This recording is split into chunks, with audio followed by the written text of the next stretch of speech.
In January 2003, I returned home from teaching with my arms full of books and papers. I could not catch my breath. I thought at first it was because the textbooks were too heavy, or perhaps I had a respiratory infection, or maybe I was just too cold. I found taking shorter breaths relieved the stressful feeling I had most of the evening. In the morning, I felt I could breathe normally. A week later, I talked with my primary physician about what I had experienced. He referred me to a cardiologist just in case there may be something wrong with my heart. The cardiologist asked me, "Do you smoke? Drink alcohol? Have high blood pressure? Have pain down your arm or up to your jaw? Do you have a crushing pain in your chest?" I said no to all of his questions. He asked, "Do you exercise?" I said yes. "Do you have a family history of heart disease?" Yes, both my parents died of heart disease. He conducted a brief examination and then told me, "I'm 94% sure it's not your heart." Afterward, he gave me a prescription and sent me home. A month later, when I went back, he asked, "Did the prescription help?" I said, "Not with the shortness of breath." He appeared surprised and scheduled more testing, which showed 3 arteries were blocked more than 90%, and others were 40 to 60%. I was prescribed medication and told I may need surgery in 5 years. But 1 year later, I had bypass surgery. 3 months later, I had a cardiac incident at the hockey arena. I felt ill. My hearing was muffled and the sound seemed to bounce off the walls. At first, I was concerned. But then I thought it was because the arena was so empty, which produced an echo effect.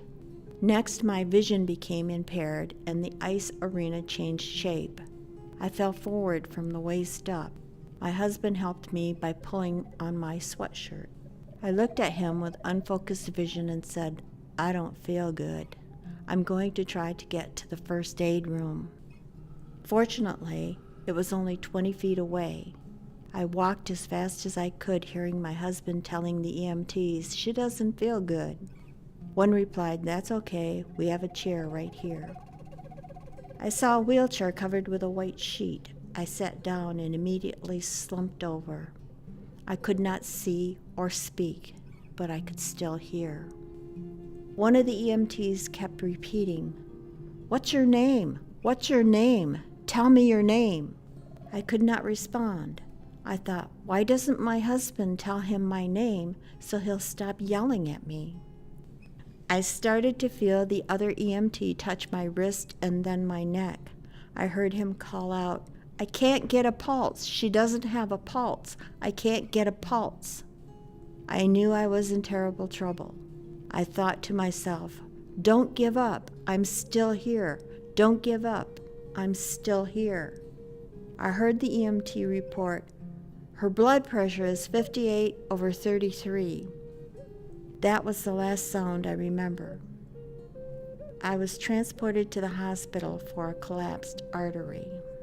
From my experience, I wanted to share a few points. Women's heart attack symptoms may be different. If you feel something is wrong, then get it checked.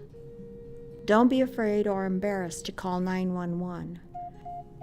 My cardiologist told me, "Minutes are muscle. For every minute lost, there may be loss of muscle tissue." Finally, make sure you have a physician who is willing to take the time to answer all of your questions. During the winter of 2013, I began to wonder, what can I do to heal myself and overcome pain from a recent surgery?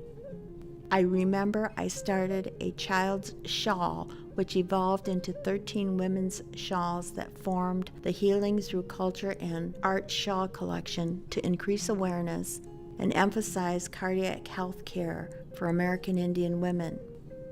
They were exhibited at Ziboing Culture Center for 3 months, and they were danced in at the traditional Saginaw Chippewa powwow in June of 2015.